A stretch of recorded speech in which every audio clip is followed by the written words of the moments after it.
Hey guys, welcome back to Digital Digest, and in this video I'm going to show you how to add card to the Chase app. Alright, let's get started. So first what you have to do is download Chase app from your Play Store or App Store if you are using iPhone. So here the Chase app is not available in my region, so what I'm going to do it from the website. So here you can see I am on Chase app.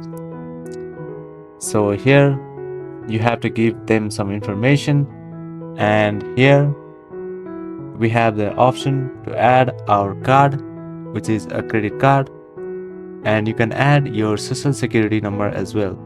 So once you fulfill this information, you'll be able to add card in Chase app.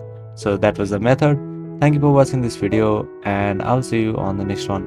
If you encounter any problems, make sure you hit the comment and subscribe to our channel for more videos like this.